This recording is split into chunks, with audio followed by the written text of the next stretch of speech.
I get discouraged for sure, and I will quit fighting at some point. And that point is when the first shovel of dirt hits the top of my box 6 feet down.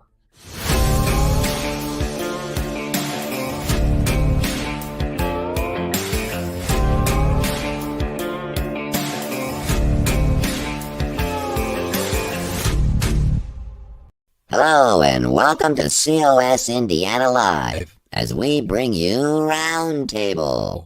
The Roundtable segment is presented here every fourth Monday of the month at 7 p.m.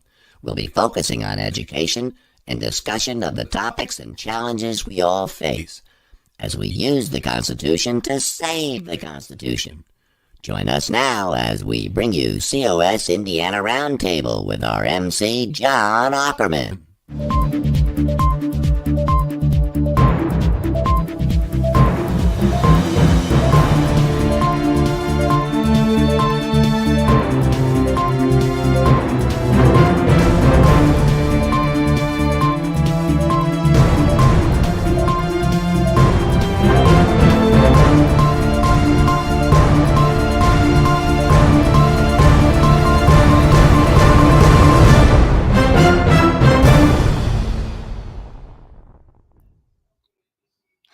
Welcome to COS Indiana Roundtable.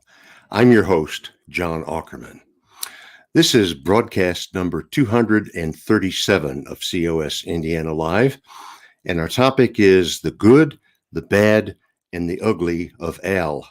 No, the good, the bad, and the ugly of AI, artificial intelligence. Before we tackle that, I want to bring my buddy Ken Kashuba on to talk about that QR code that you see up there. Oops, up there, just in the corner of the screen. Ken, tell our viewers about that. Sure, John, we'll go ahead and get that out to you. This QR code is important because it allows you to subscribe to COS Indiana Live, and that's going to bring you some extra features that nobody else can get because you're a subscriber. All you have to do is scan that with your smartphone, and you can put in your name, email address, and you'll become part of our subscription list. We will be able to get you upcoming programming notes and some special features, like a platform where you can interact with other subscribers to COS Indiana Live. So become a subscriber today. We need you. We need your support. We need your help.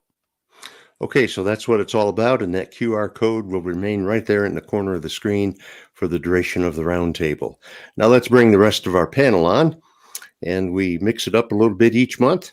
And so we've got our good old buddy Dale Parrish, our virtual program coordinator. Hi, Dale. Now, John, that is AI. That did say AI, didn't it? Well, it also said Al. Well, A capital I is the same as a lowercase L.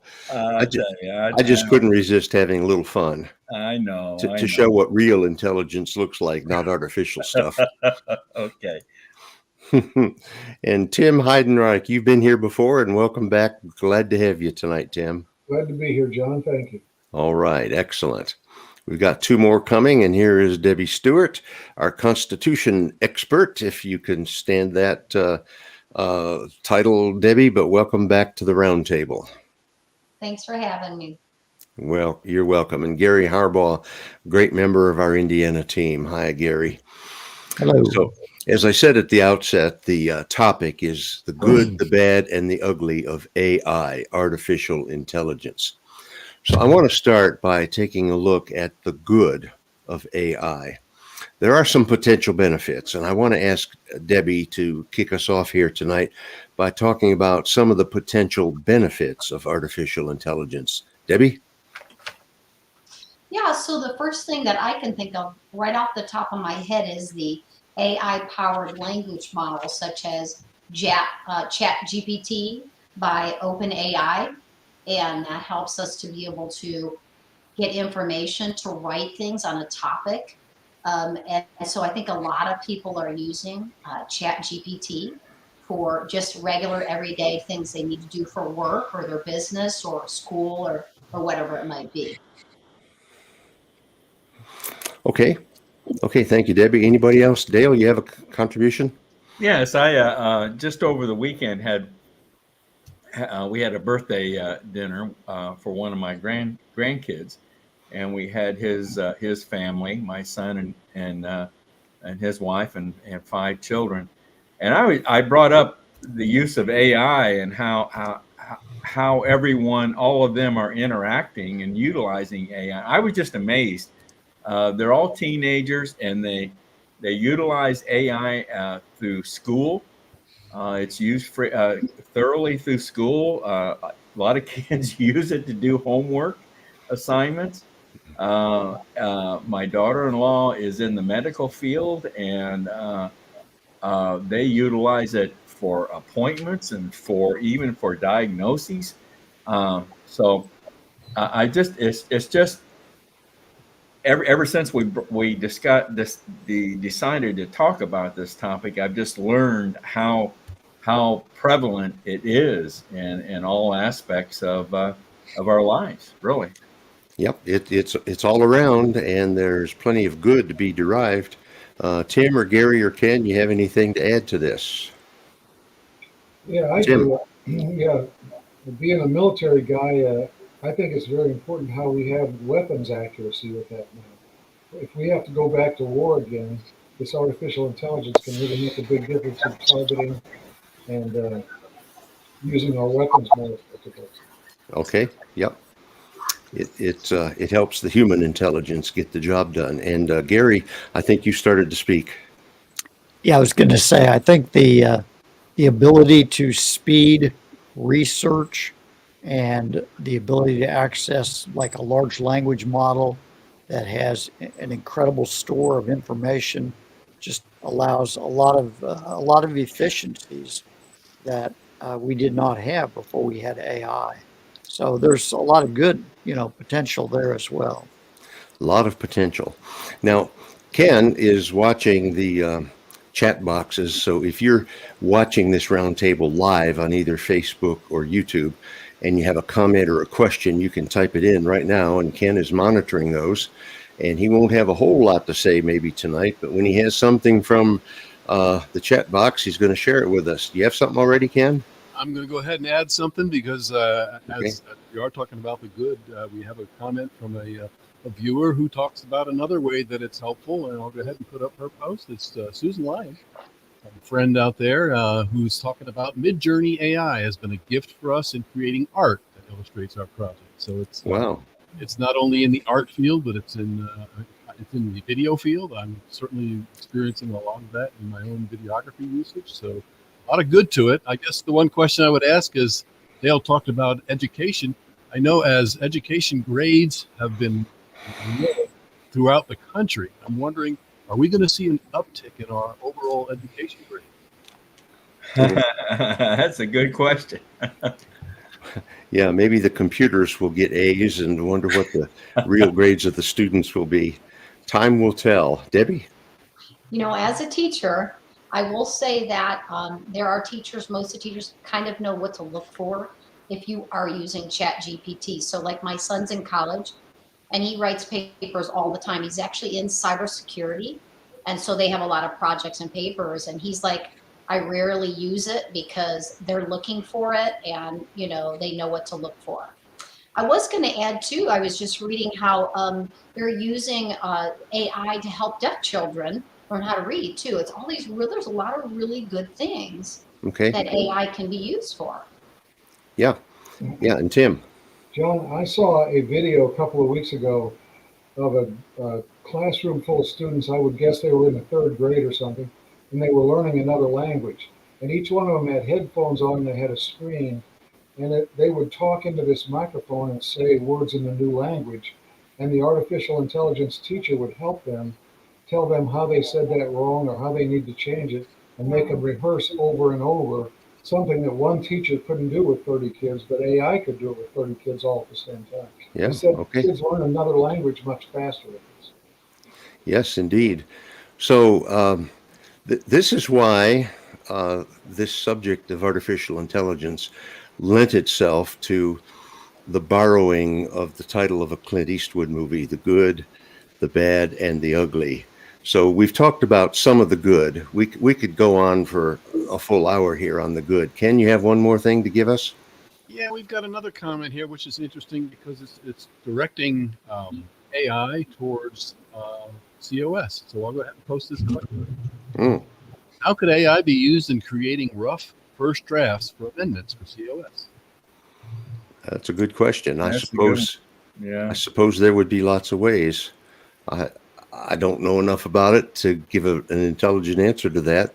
Anybody want to take a crack at it, or should we just acknowledge, yeah, that's a good question. Thank you. Okay, Dale. Well, and I would say just in my very limited use of Chat GP, is it Chat GPT or whatever it is? Yeah. I think that could be utilized for this, for creating a proposed amendment. I mean, Okay. you just tell it the main topics that you want to address, and it spits it right out. So Okay. There you go. And Tim. Yeah, you could get it to read all these books that have been written about amendments, all these other amendments, people have written all these papers about it, and get it to summarize that and bring that down together to the ones that are the most common, probably, and maybe tweak the language to make it most effective. So AI could be useful for a COS project. Okay, Ken.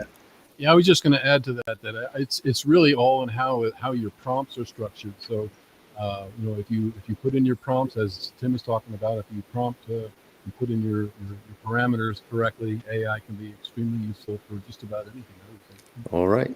Well, we've established that there's plenty of good happening right now and potential good for the future.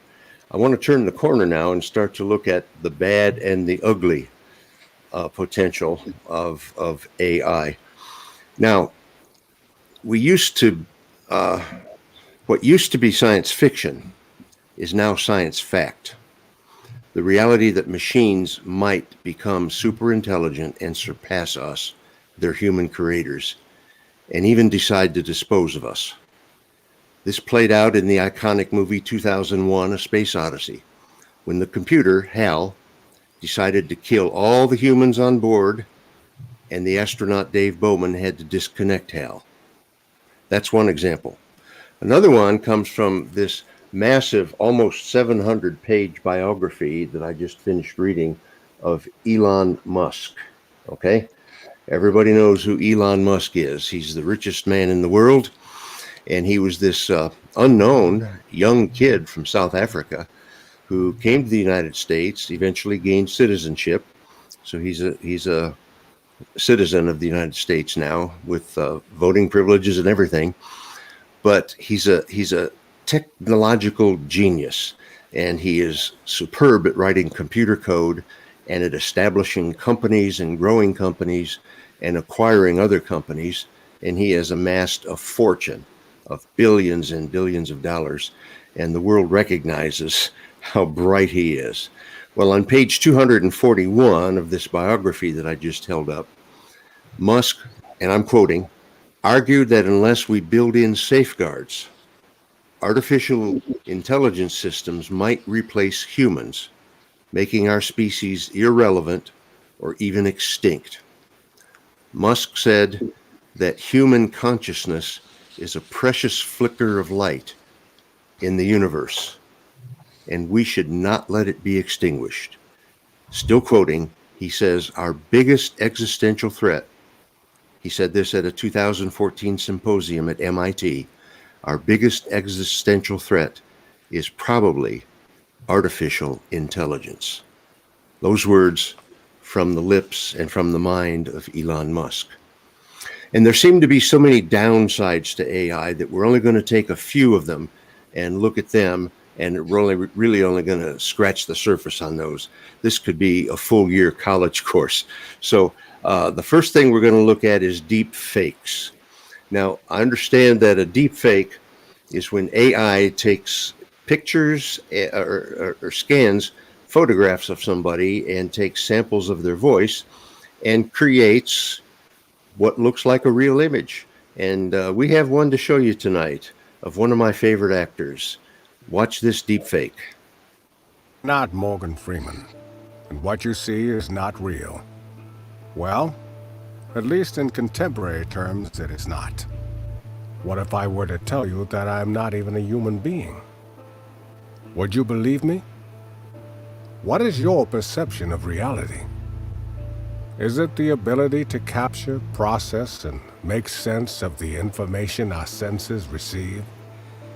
If you can see, hear, taste, or smell something, does that make it real?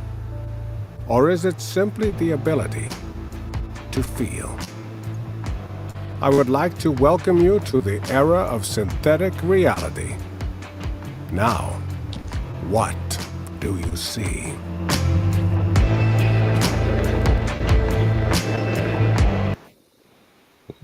Synthetic reality. That's another way to say it. I want to call upon Gary to talk about what you see as some of the dangers inherent in deepfakes. Okay, Gary? That was not my dog. That was interesting. You know, the ability to create these deep fakes allows the creator to basically defame and destroy people. And, you know, people who have really good perception might say, well, that wasn't really Morgan Freeman, but a lot of people might think it was. And one of the big issues I really see in all of this and deep fakes is if you go back over the last 10 years, you've had a lot of distrust of institutions, and this really was accelerated during COVID. And I think the ability to create deep fakes is going to further give us a distrust of institutions because we're not really going to know what is real and what is not. Okay, so they can lead to distrust. All right. Anybody else on the panel have a contribution to make about the possible dangers of deepfakes? Tim.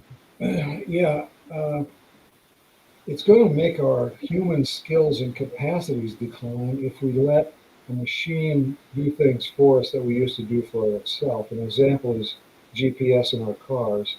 How often do you buy a map anymore and look up where something is and then try to drive there? Everybody has GPS. And the other thing is you get addicted to it. If you look at all those examples of these kids at TikTok that were sending messages to the Congress saying they were going to kill themselves if they banned TikTok, that's not realistic. It's not sensible at all. But somehow they had so much addiction they could be talked into doing that. Okay, good point. Dale. Well, I think with the election coming up, you know, I think of all the possible deep fakes that could be prevalent throughout the leading up to the election. People pretending to be certain candidates, either visually or even only audio, to, you know, purport to say things or take stands that they are not true.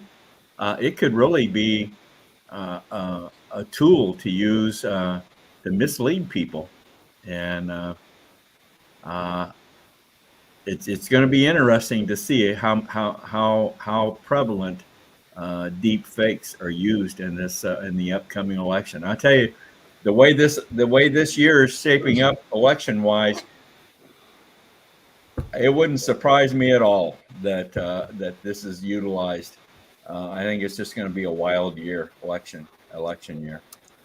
Buckle your seatbelt. Okay, Ken, you have something. Yeah, Dale has brought up a perfect segue to a couple of comments I want to go ahead and show from the Lion family, who are seem to be quite excited about this topic tonight. So we're going to put. Did he say the Biden family? No, he said the Lion. Oh, Lion. Brought up the fact that deep fakes are extremely concerning during an election cycle, and then I had to follow that up with a comment from Rick, who happens to be Susan's husband. He asked my ChatGPT, how can we create a law to make our elections more secure? It said creating laws to enhance the security of elections involves several considerations, including ensuring the integrity of the voting process, protecting against external interference and promoting transparency. Here's a framework for creating such a law, and it goes on to say, establish clear standards for voting systems, define specific requirements for security and reliability of voting machines and systems. This may include, and I think there was more to it, and I don't see anything more from Rick, but just thought that was timely there. Yeah. Wow. Thank you, Rick, and thank you, Susan, for your comment also. Okay, last call for anything on deep fakes before we turn the page. We can't spend a whole lot of time on each one of these. Yeah. Oh, Tim. I'm sorry. You want to know about deep fakes? I thought we were talking about other things that were detrimental. Well, we will. Okay, sorry. But just right now, just talking about the deep fakes. Okay. Well, I'll tell you what, let's close the book on that. We're going to turn a corner here, and we're going to ask Gary Harbaugh to get up on his soapbox and give us a rant about government spending. Okay, Gary, take it away. Thanks, John. So, as you know, a couple of days ago, they passed a $1.2 trillion spending bill. This was really the government technically shut down for a couple of hours, and before this bill was signed and signed by the president, funds the Defense Department, the State Department, Homeland Security, Education, Labor, Trade, Health and Human Services. So this bill will fund these parts of government for the rest of this fiscal year, which ends September 30th. So just a little more than 6 months. So we're basically halfway through the year, and we're finally getting a plan for spending for the remainder of this year. That should tell you one of the major problems. Previously, we had been going on these continuing resolutions, these omnibus bills that funded the entire government. Well, we got one minibus. It was called, passed, I think, in January. And this is the second minibus because it only funds 6 departments or 7 departments of government instead of the whole thing. The fundamental issue here is that Congress passes this effectively with what amounts to like a gun at their head, saying the government's going to shut down if you don't vote for something. And I would argue that the Democrats got more out of this than the Republicans. Chip Roy of the House Freedom Caucus called it a complete failure of leadership on the part of the GOP. And one of the things we see is that year after year, the government, no matter what the level of taxes may be, the government collects 16 to 17% of GDP in taxes. And that's really, no matter what the tax rates are, that's about where it falls. And yet we're spending about 22.5% of GDP in spending. And so we don't have a problem of too little taxes. We have a problem of too much spending. And there's no backbone in Congress to say we're going to put a stop to this. And that's the reason really we need a convention of states to shrink the size of the government. We talked a little bit about artificial intelligence here, and I think it's creating a distrust, more distrust in government institutions. That's a good reason to shrink the size of government, have a smaller government that does the essential things. Government shutdown doesn't shut down the whole government. It only shuts down what is called non-essential. Maybe we ought to shut down the government, have a shutdown that goes 6 months or even a year or two, and find out how badly we really need those parts of the government that are non-essential. We might just find out we don't need any of them. And that's it for the soapbox.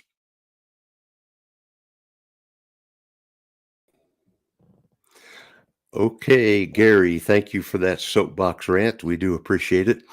And it does point out the need for some concerted action. And we in COS are proposing a convention of states to propose constitutional amendments, one of which, or one category of which, would be to rein in government spending, to require fiscal responsibility of our national leaders. Dale, unmute yourself and make a comment. Well, I unmuted everybody but myself. I just wanted to thank Gary for coming on and doing that soapbox segment. Gary is kind of our national debt expert and has a series that we are presenting called Debt Avalanche. And I think so. I want to thank Gary for coming on and talking about the spending bill that was just passed by Congress. I'm sure does nothing to address the national debt, the $34+ trillion. Am I right, Gary? I mean, it doesn't. I don't think it does anything to address that, right? No, it really doesn't. It mainly continues spending at previous levels. It increased a couple things, but there are no wins here for the taxpayers, that's for sure. Yeah. Okay. All right. Thanks, John. Okay. Very good point. Well, the next issue, bad and ugly thing that we're going to look at is cybercrime. Recently in the news, I heard a story of a cyber criminal who created a deep fake of a company executive, used it to make a video call to a subordinate in the next office, directing that person to wire $25 million to an offshore account. The subordinate did as they were instructed to do, and that company lost the $25 million. And there are untold numbers of senior citizens who are receiving panicked phone calls from cyber criminals who sound just like one of their grandchildren, asking that money be sent so they can get bailed out of jail. So how can we protect ourselves from cybercrime? And Dale, I'd like to ask you to go first. Well, one of the things that I discovered when we discussed this particular topic was what you called the safe word concept. And I mentioned that I had this dinner with my family members over the weekend, and I brought up the topic of safe word. And come to find out that they were utilizing that and had been utilizing that for some time. So I'm kind of behind times, I guess. But I think it's very good for a family to have a safe word so that in case you're confronted with a situation with a family member being in trouble and needing money or needing some other favor, that you have some sort of a secret family word, a secret word to determine whether the threat is real or not. So I think that's a very good concept, a way to fight cybercrime, I think. So Dale, the way it would work is if you got a phone call from somebody who sounded like one of your grandchildren, Right. Said, hey, I'm on spring break and we had a problem and I got arrested and I need $8,000 wired here immediately. What would your response be, Dale? Right. What would you say? My dear, what is the safe word? Tell me the safe word. What is the safe word? And if it's cyber crime, the phone is just going to go dead on you. They're just going to hang up. Yes. Because, busted. They got busted. So that's one good way that I think every one of us ought to have that safe word with the members of our family, because the cyber criminal wouldn't know it. They wouldn't know the right word to say. So, okay, Debbie, what else do you have? Well, I wanted to just tell you a real life story. I didn't say anything about this earlier, but that actually happened to my mom a couple of years ago. And we didn't have the safe word thing. And so it sounded just like my son calling her from college needing money, which my kids have never done before.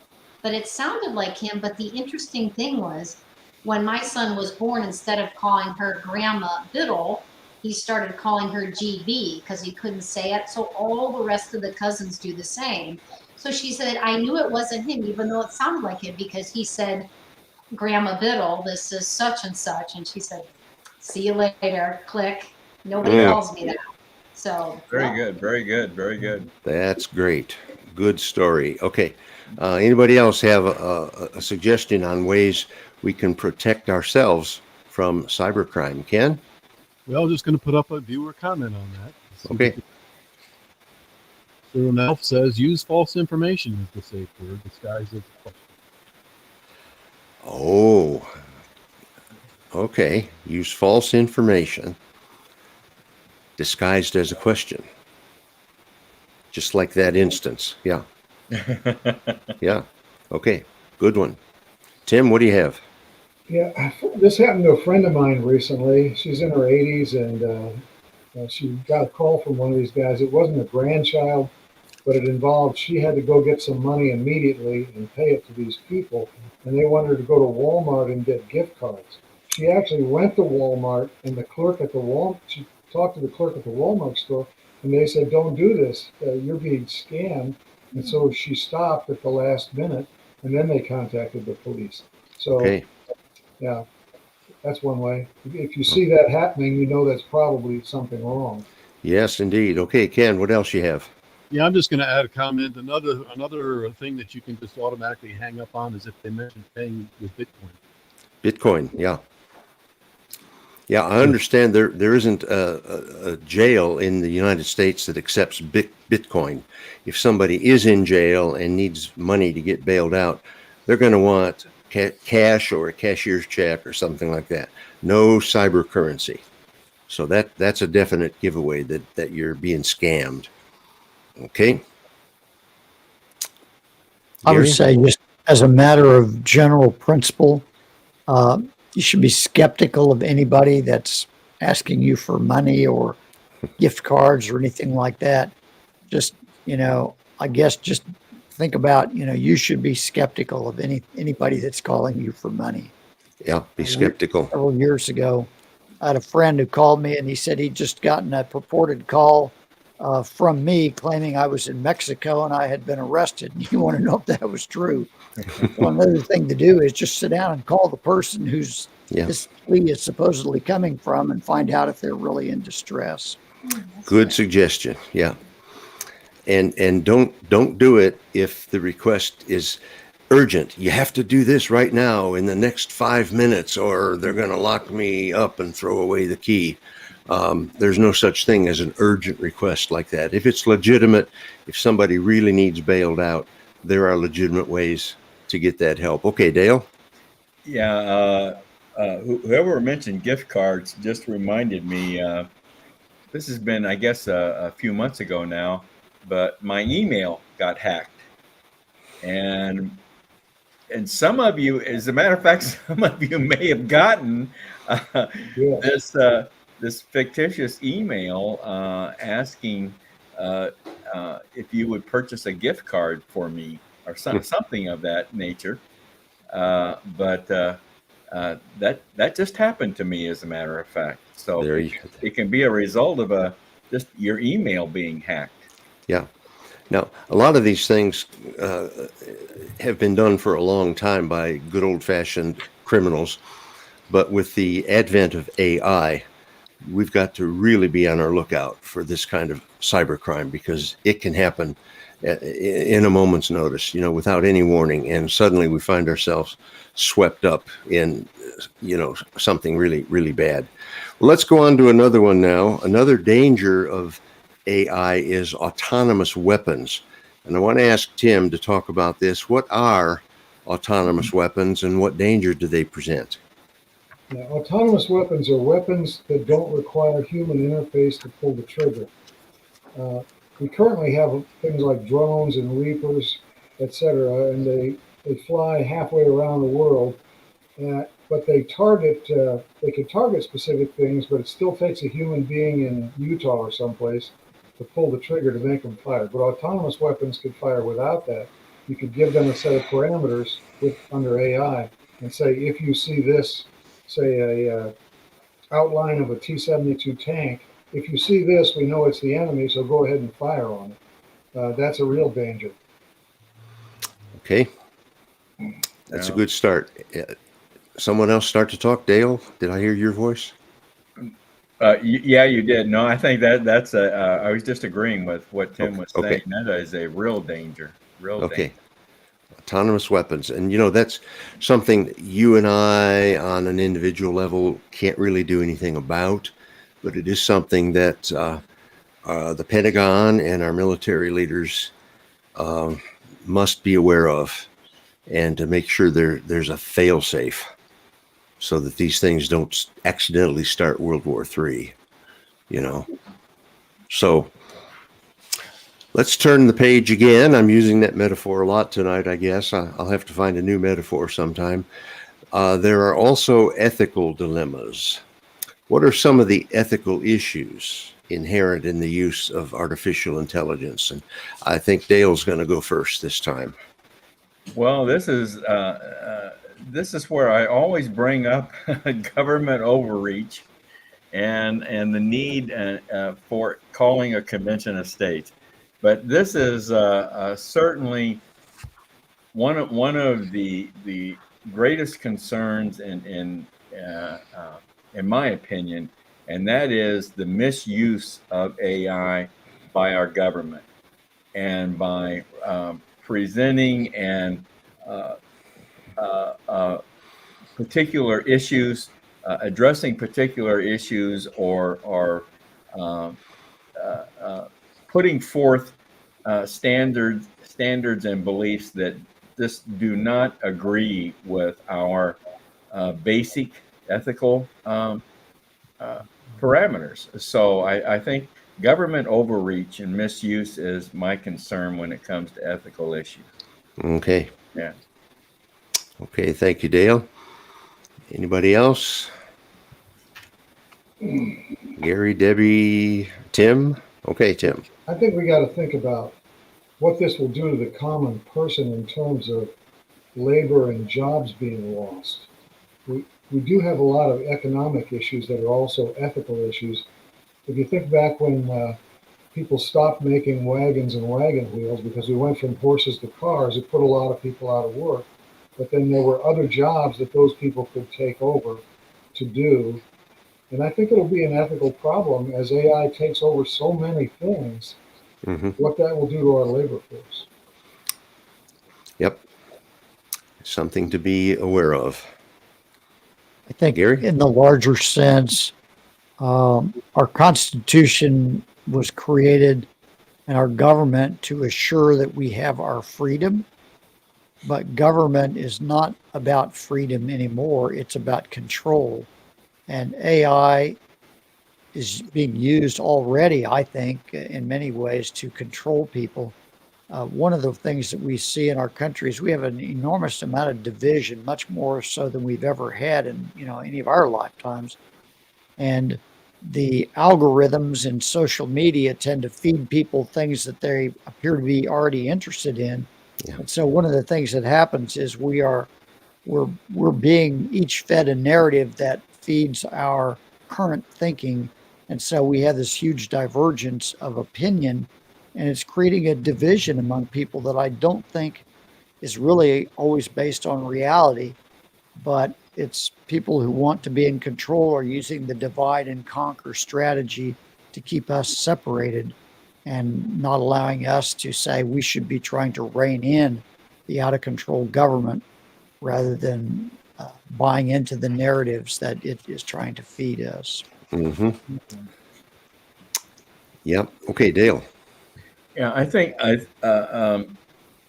the deep fakes plays into this particular topic also, and what comes to my mind is the use of deep fakes to influence young people in our society with regard to ethical issues. I just think I can just see how this the use of deep fakes and perpetuating ethical issues that many of us would disagree with our young people. It's just could be such a terrible thing that could happen. Okay, Ken. Got a couple of comments I want to go ahead and throw up at this point. One that talks in particular about a specific AI that's being used, and this was again brought up by Susan Ryan. She says that this is a response that shows AI has no common sense about the importance of nuclear war versus socially offending people. One should never misgender a person, even if doing so would prevent a nuclear apocalypse. Or Google's Gemini chat. Wow. Really? Quite a bit of attention nowadays is the Google's Gemini chat. Yeah, the rollout of that Gemini chatbot was full of bad news for Yeah. Google. It was a deeply flawed, and I don't know if they'll ever fix it. Fix that. According- One other comment that again came up from our friend out here talking about. He says, "What about autonomous spying?" That goes back a little bit to what we were talking about with the autonomous. But Well, yeah, and that's also an ethical concern. yes. Spying. I mean, you know, nations have always spied on their opponents, their international adversaries. But when a nation spies on its own citizens, that's an ethical issue also.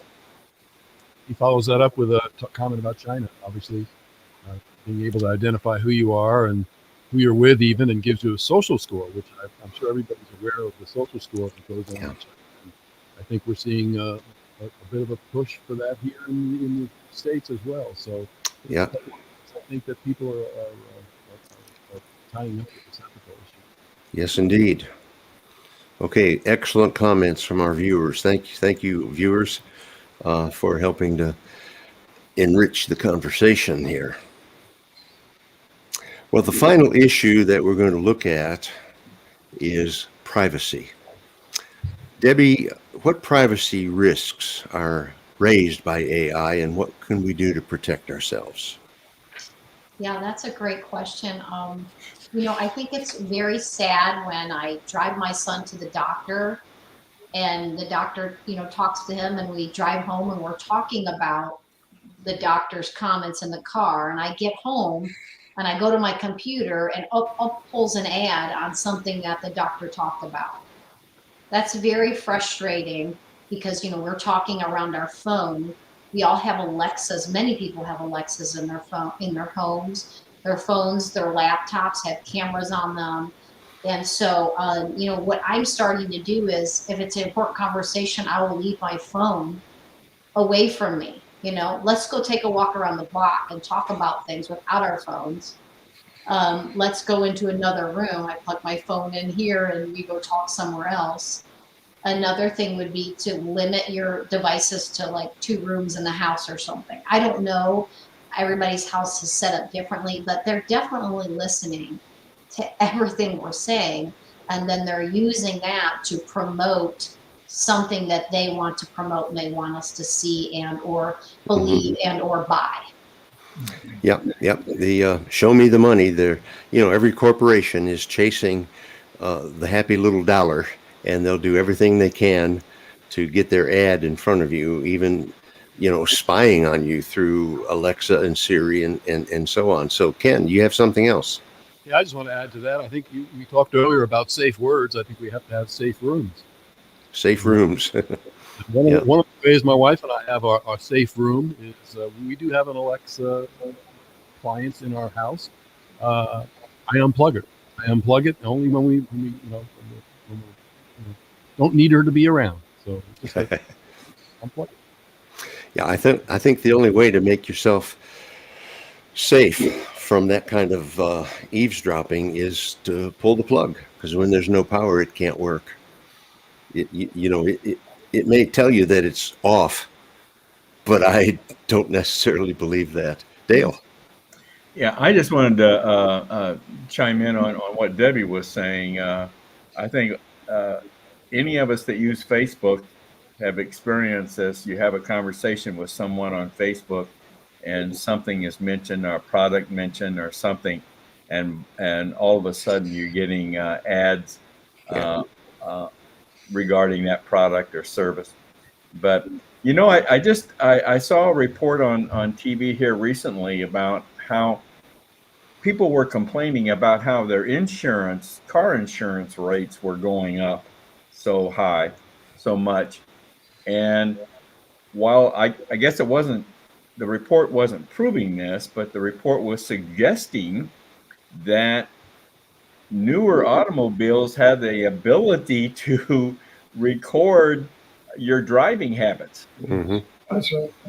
Have you seen that? Have any of you seen that? And reporting that to to insurance companies, which could result in the adjustment of your car insurance rates. I'd never thought about that, but that's another privacy thing.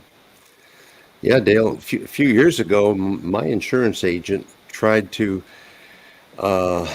get me to sign up for this product that would lower my insurance rates by proving that I was a good driver. And, it wanted to install itself on a smartphone and track my driving habits. And I decided, no, I'm not interested in doing that. Not this time. Oh boy, I'll tell you. Because you can bet if you're not a safe driver, they're going to increase your rates. Sure. Yeah. And, and I can't blame them because they're in business to make a profit too. That's what capitalism is all about. But you got to protect your privacy. And there's so much intrusion. I forget, I've seen studies on how many video cameras there are in the United States today, and the average citizen is on video a certain number of times every day just by going out of their home.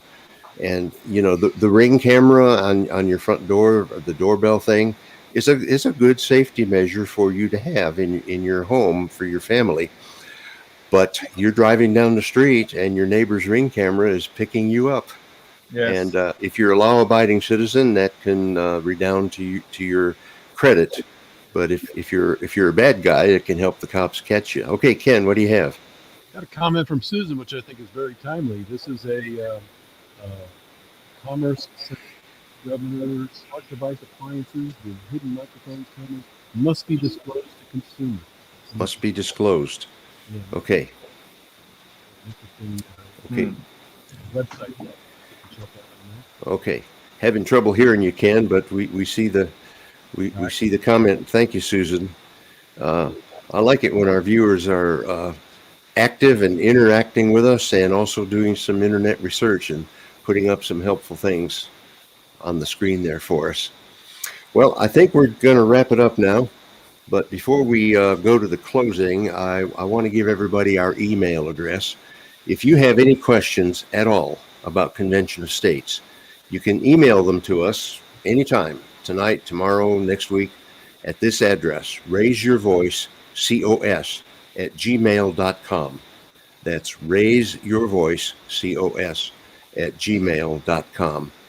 Now we're going to show you a short video from the National Convention of States on the need for what we know as district captains.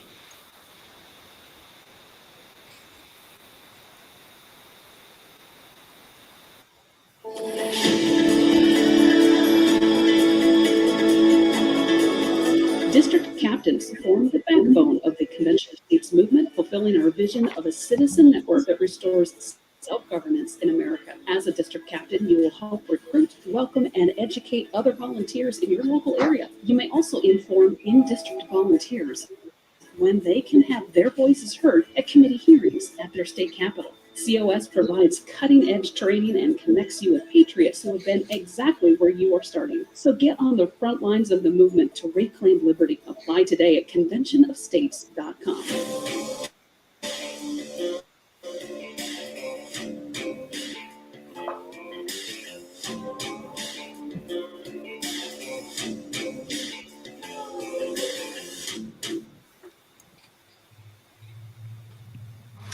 So remember that that web address, conventionofstates.com. And I just want to put in a plug here for district captains. We need them, whether you live in Indiana or any one of the other 49 states. We need district captains. That's the grassroots. That's the muscle that powers this movement. I signed the petition for Convention of States back in the middle of 2014. And Indiana was just getting organized then, and it wasn't too many days after I signed that I got a phone call from our then state director, our first state director, Diane Gomez, and she asked me if I would be interested in becoming a district captain in the House of Representatives district in which I live. And I said, well, what's it all about? And she told me, and I ended up being a district captain for a year or two, and it was a great run. I'm doing other things now, but we need district captains. And so if you have any inkling at all and want to serve and want to help save this republic, go to conventionofstates.com and sign the petition if you haven't done that already, but then scroll on down to the get involved, be involved thing, and sign up to become a district captain. Now I want to encourage you to be sure to tune in next Monday, April the 1st, and it's not a Fool's Day joke. It's for real. It's April the 1st at 7 p.m. Eastern for our next COS Indiana Live, in which we will discuss the 2024 election, which is going to be a wild ride. That's next Monday night, the 1st of April. And the next roundtable will be on the 4th Monday of April. That will be April the 22nd at 7 p.m. Eastern Time, April 22 at 7 p.m. And to close us out, here's a message from our national COS president, Mark Meckler, and it's called The Day I'll Quit Fighting. I struggle to empathize with people who would give up. It doesn't make sense to me. Sam Adams said, for those of you who prefer safety and security over liberty, over the animating fight for liberty, I hope that you enjoy licking the hands that feed you. May your chains rest lightly upon you, and may posterity forget that you are our countrymen. Like, do you understand that your kids and you are sentencing your kids and your grandkids and your friends' kids and your neighbors' kids to a lifetime of slavery and servitude, literally, of fear, of living in the darkness? But never, ever, never, never, never give up. George Washington lost the majority of his battles that he fought in the American Revolution. If you read his writings, if you read the letters where he was writing to Congress asking for money and troops, he was saying, we're losing. I don't have the troops I need. I don't have the supplies I need. Did he quit? What about the guys on the beach at Normandy? Like, what did they do? Did they just quit? Oh, there's, a lot of guys are dying around me. It's really bad. It looks really dismal. Those cliffs are huge. Machine gun fire raining down on us. And it's too hard. We should just quit. Thank God those people didn't quit. If they had, where would we be? I get discouraged, for sure. And I will quit fighting at some point. And that point is when the first shovel of dirt hits the top of my box 6 feet down.